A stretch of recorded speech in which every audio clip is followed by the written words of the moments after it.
I'm a grateful believer in Jesus Christ who struggles with codependency, PTSD, anxiety, depression, and alcohol. My name is Lauren Kelly. Hi, Lauren. I was blessed to grow up in a Christian home where we went to church every Sunday and loved the Lord. I was very involved in Sparkies, Awanas, and went to vacation Bible school all through my school ages. I went on a missions trip to Indian reservations, and I loved telling people about my love for God and the faith and hope and trust I had in Him. I grew up as the third child of 4. I have an older brother, Josh, my sister, Lacey, and my younger brother, Braden. Both of my parents worked full-time, and I feel like we were all in a daily battle to get attention. My biggest competitor was my brother, Josh. I would clean the house and do things throughout the day so that my mom would come home and be proud of me. When she got home, she always asked who cleaned the house, and my brother Josh always said I did, and she would thank him. Although that doesn't sound like a very big deal, every time it happened I was a little more crushed. I was always looking to stand out or be better than my siblings so that I could have my mom love me more. Growing up, we learned to be tough. I spent most of my free time at my grandma's house where we rode Shetland ponies. We had one named Dolly who was great until she didn't want you to ride her anymore. She would V-line it to the apple tree where you'd get hit with a branch and fall off. Out of nowhere, my grandma would come out and yell, "Go get your horse or I'm going to send it to the glue factory." Meaning if you didn't get it up and get back on, the horse knew that's all it had to do was knock you down and you'd never get back up. That became a very valuable lesson in my life that I used later on. After 9/11, my brother joined the Marine Corps and went to Fallujah in 2004. This was a very hard time for my family since it was such an intense battle we really didn't have much information about while it was happening. My mom became even more distant in our lives. She would go to work, come home, and get on the internet where she would talk to other Marine moms online about the struggles of not knowing where your son was or if he was okay.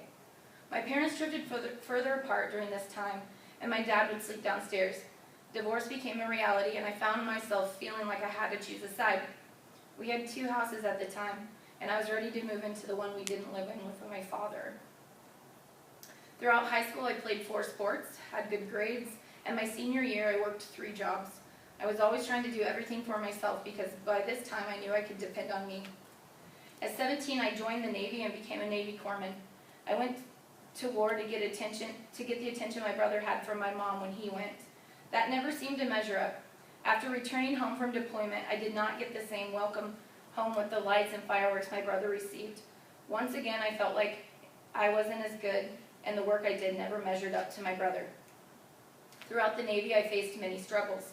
While I deployed, I did ground ambulance where I faced death and destruction, all while turning 19. Returning home was a whole new monster. The original packaging I was sent in I no longer fit into. Once back in the States, I was no longer able to sleep at night.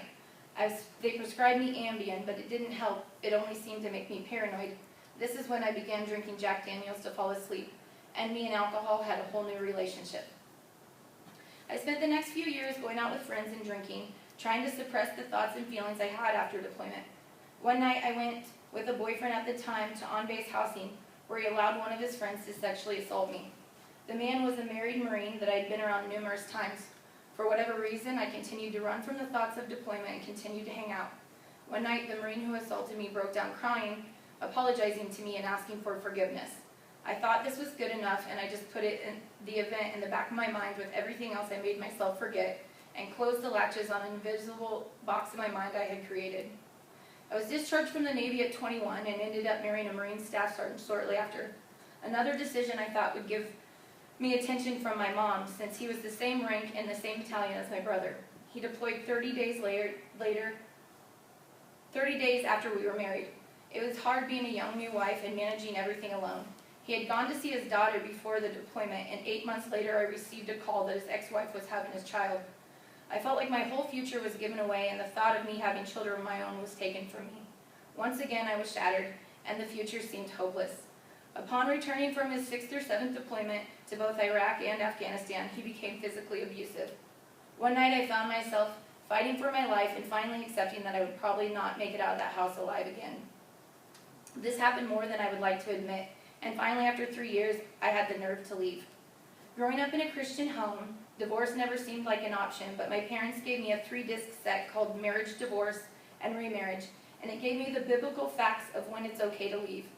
In North Carolina, you have to be separated for an entire year before you can file for divorce, so I continued to work and manage my life the best I could. After he almost killed me, he kept showing up where I was, and one day I couldn't get myself to get out of bed. I called my dad, and he told me I needed to leave North Carolina because he was going to kill me. I said I didn't care, I would never know the difference. And out of nowhere, I could hear my grandma telling me, "Go get your horse or I'm going to send it to the glue factory." I found the strength to get up and dust myself off. Life like I had as a child, when the ponies would knock us down. This time, it was a different beast that had brought me down, but the lesson I'd learned is that life will get you down, but you have to be strong enough to get back up and get back on. It was then I decided to move to Texas. I began looking online to where I was going to move. I saw a floating barn, which now I know is a boathouse, with a Texas flag painted on the side. I said, wherever that picture was taken, I'm going there. I scrolled down to the description, and it said Grapevine, Texas. I drove 19 hours with what I had left to this place called Grapevine. I had no idea what I was going to do or where I was going to go, but God held me in his hand the entire way. I got an apartment, I slept on an air mattress for a year and a half, and finally had enough to start rebuilding my life. Needless to say, the relationship I had with alcohol had taken an even darker turn at this point. I was drinking to numb my mental and now physical pain. I would go to the bar every night because at least I wasn't alone there. Alcohol and I kept going day in and day out. I managed my job and the relationships I had the best I could, but I was slowly going deeper every day. In November 2016, I went to the Marine Corps ball where there was a Marine telling a story, and he made a statement, "God, please don't let my Marines watch me die." Those words hit me hard. Then they played taps, inverted the rifle into the boots, and hung a dog tag on it. That put me in a full-blown panic attack for 3 days. I went to work and was able to do my job, but I stood there staring at the wall, and my coworkers asked if I was okay. I knew the imaginary box in my mind was overflowing at this point, and the latches were not able to hold it all inside. I said, "No, I think I'm finally crazy," and I went to the VA that day. I told the truth and told them how much I'd been drinking. I finally was asking for help. They prescribed me medications that made me feel worse than I had felt before, and I realized they were not actually there to help me, just numb me, so that I was quiet, and I had been doing that on my own, so I turned away from the VA for help. September 2017, I met my second husband. He was from Brazil. He was here training for Bell Helicopter. I moved to Brazil 6 months later, flew in helicopters, and went to the beach. I finally found the peace I was looking for. 6 months later, I returned home to get my dogs, and the doctor I previously worked for asked me to stay and take x-rays for him. They promised me it would only be 2 weeks, and they'd get me a new ticket to go back to Brazil. That promise just became another broken truth. 2020, COVID happened, and over the years, my second marriage became another failure in my life. I divorced in 2021. Alcohol was there to numb my pain again. I went to bars to drown out the thoughts in my head. January 2022, I had to put my service dog Oso to sleep, and what little bit of me I was holding on to was now gone. I was crying in the shower one day when I heard a voice in my head, "Lauren, what if every time you had a problem, you didn't turn to the bottle, you turned to me?" It stopped me in my tracks, and I thought about it for a while. It sounded great, but eventually I did what I always did and kept numbing my pain with the quick fix of alcohol. It was easier, faster, and I felt like there was less work needed on my part to get the peace I was searching for, even if it was only temporary. I got DUI shortly after I completely lost my mind and ended up going to Veterans Court. I found out how wrong I had been about alcohol being an easier fix to my mental pain. I now had a list of requirements and restrictions over my life. One of my requirements for my treatment plan was to attend weekly meetings in a sobriety program. I was familiar with Celebrate Recovery because my parents run one in Iowa. By the way, they did not get divorced, and they're coming up on their 42nd anniversary. They had always encouraged me to go. I would go when they were around, but in my mind, it was my mom's thing, and by this point, I had stopped trying to get her approval, so I didn't want any part of it. With it being part of my treatment, I could no longer run from God or Celebrate Recovery. That love tap he gave me crying that day now became my responsibility. During Veterans Court, I was in counseling and talking about my feelings I had suppressed and denied for years, but I just kept it at a surface level and looked at it as a court requirement. I went through many veterans programs. They were good and they made sense, but they were missing the only thing that can heal moral injuries, God. I came to Celebrate Recovery and started digging in. I love to sing, but I'm horribly stage fright. so I figured I could start getting out of my comfort zone there. I began singing at CR, and the first time, I felt like I was turned around so much that my back was facing the audience. I pushed myself to get up there weekly and slowly started to come out of my shell. I joined a step study shortly after. I started opening up. I firmly believe God chose the women in that study for me to go through because I hate talking about real issues. I usually joke and laugh everything off, but the women He planned for me to go through this season of my life with made it comfortable and easy to share. The first few weeks, I was writing and answering the questions, but I wasn't digging deep. I was just writing the minimal to answer the question.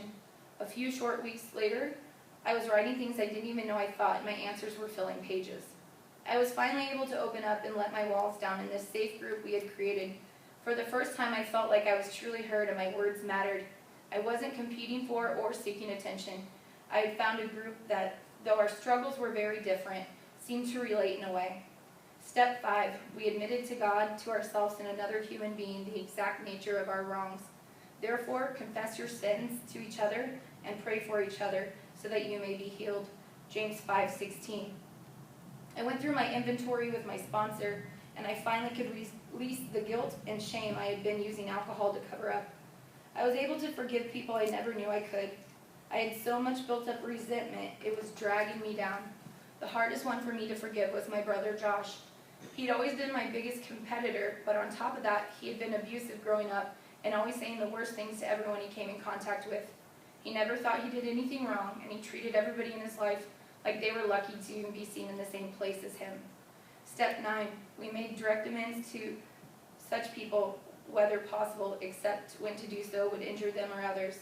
Therefore, if you are offering your gift at the altar, and there remember your brother has something against you, leave your gift in front of the altar. First go, be reconciled to your brother, and come offer your gift. Matthew 5:23-24. Initially, after my inventory, I still was not able to fully forgive my brother. After praying and speaking to my sponsor and my youngest brother, Braden, a few days later, I finally forgave him. It was something so much deeper than just saying the words. It was a peace I had about all the hurt he had done to me and never apologized for. I had heard that forgiveness was for me and not for the other person, but something in me still wanted to wait for the apology. Once I finally let go and let God help me with my resentment towards my brother, I finally understood the words so much better. I was able to reach out to him without resentment and without expectations. Expectations in wanting him to apologize just kept fueling the resentment, and I wasn't truly healing.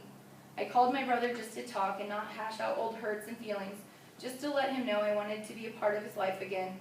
Eventually, the apology I wanted came. It wasn't in the exact wording that I had in my mind, but I was now able to take it and appreciate it in a way that I would have been upset with before doing the work in Celebrate Recovery.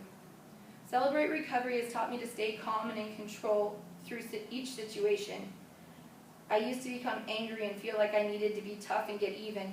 It has also given me a sense of self-worth so that I no longer am competing with everyone I come in contact with.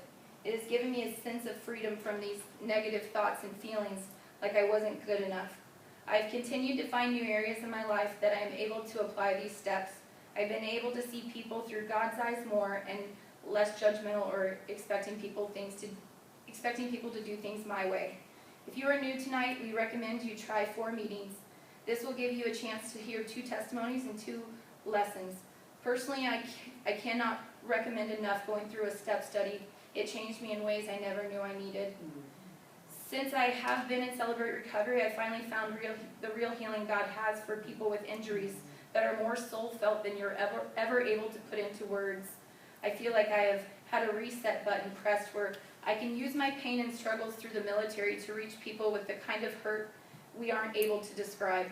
I have since joined Compass Academy, and I'm working through 2 years of training to create a ministry for our veterans so that they can have the kind of healing I had been searching for in self-destructive ways. God is always there, even if we take our focus off Him and turn to the world to fix God-sized problems. I recently was able to connect with leaders from Celebrate Recovery's Welcome Home. We've started the only female veterans welcome home in North Texas. It takes the same tools I've learned through CR and allows veterans to meet and connect in small groups. I'm ready to see how God will move to help veterans through this great organization. Celebrate Recovery and my step study has helped me in more ways than any pill from the VA or counseling session ever could. The people I've met and the encouragement is different than any bond I created with anyone I ever served with. When I got out of God's way and allowed Him to do the work and change in me, I was finally set free. I wrote a poem. I started doing that now.